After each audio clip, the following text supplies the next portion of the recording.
in the border areas.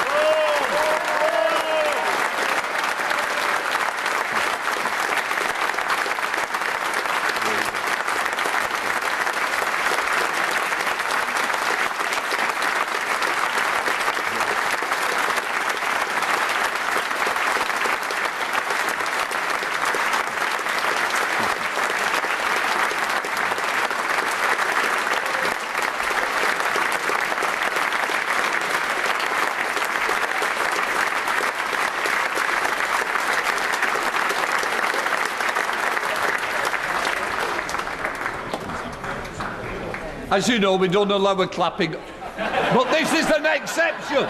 Right, Minister.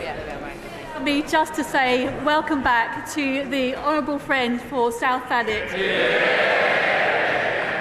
What an appropriate way to walk in on science questions for the new bionic MP.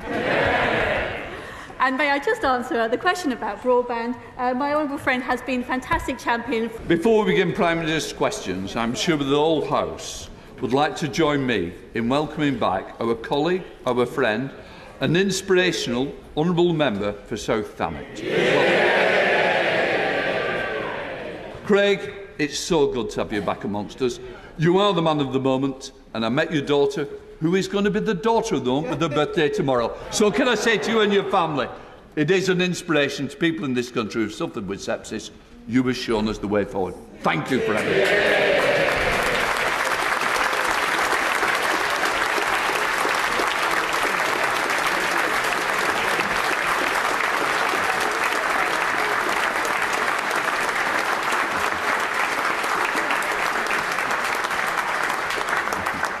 And that's the only reason I allow clapping.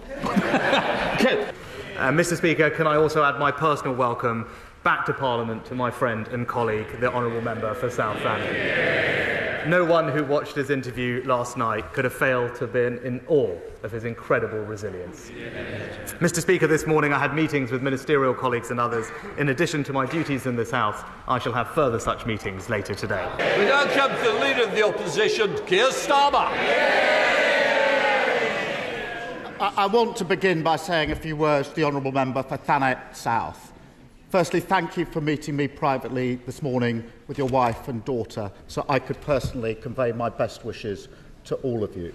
Yeah. Secondly, on some occasions, and there aren't many, this House genuinely comes together as one, and we do so today to pay tribute to your courage and determination in not only coming through an awful ordeal, but by being here today with us in this chamber. Yeah.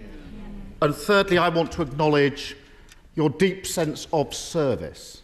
I think politics is about service. And resuming your duties as an MP, being here today, shows us it's an example for all of us of your deep sense of service. And we thank you for it. Yeah.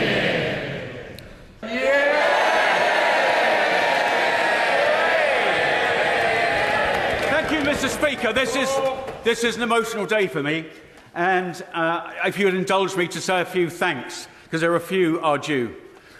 And one of those, of course, well, an apology actually, that I've caused the breaking of so many rules today, clapping. I've got trainers on because my shoes wouldn't go over the plastic feet, and my jacket wouldn't go over the bionic arm.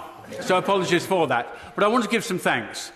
And first of all, the thanks to you, Mr. Speaker, for being there for me, for coming to visit. And I will tell everybody the little story. They thought, the rest of the hospital thought I must be dreadfully ill, because they said that guy's got the funeral director in already. But no, you've cared for me throughout, and I thank you for that. The other person in this chamber I'd like to thank is the Prime Minister, who's been with me throughout. He hasn't advertised it. He's been to see me multiple times. And to me, that shows the true depth of the character of the Prime Minister, and thank you for that. And to my wife, who's in the chamber, and my daughter and other family members, my father-in-law, I'd like to thank my wife for being there every single day of those many months in hospital, and she could only do that because of the support of family behind her. And in the public gallery, they can't quite see me unfortunately, are many of the staff from the NHS who took me from where I was, close to death,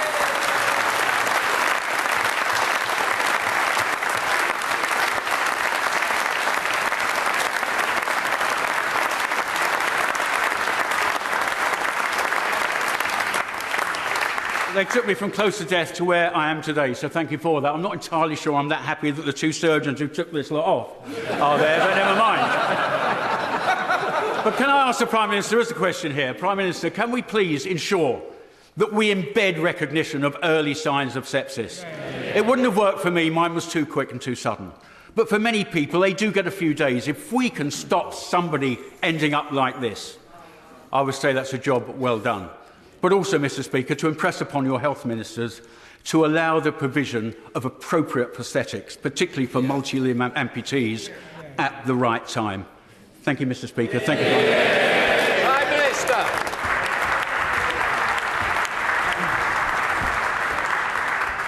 Mr. Speaker, it's so wonderful to hear from my honourable friend. Can I thank him for his kind words, but also personally pay tribute to his family who are here. And I know firsthand the extraordinary job they did to support him over the past several months, and they all deserve our absolute admiration and thanks for what they've done. And on the substantive question that he raises, before I do that, can I also join him in paying tribute to the NHS workers who looked after him? He's right that sepsis is a devastating condition, and we're working hard to raise awareness of it, and I know that he will play a leading role in doing that. And without getting into all the details, I'll just say that he is right. The NHS itself has recognised this morning that more needs to be done, and I can assure him that we will do that. The Right Honourable Friend will discuss with him shortly, as will I, his suggestions on how we can improve care and awareness for people. But I'll end where I started earlier today, Mr. Speaker, and just say, Craig, you've inspired each and every one of us. Thank you. That completes Prime Minister's questions.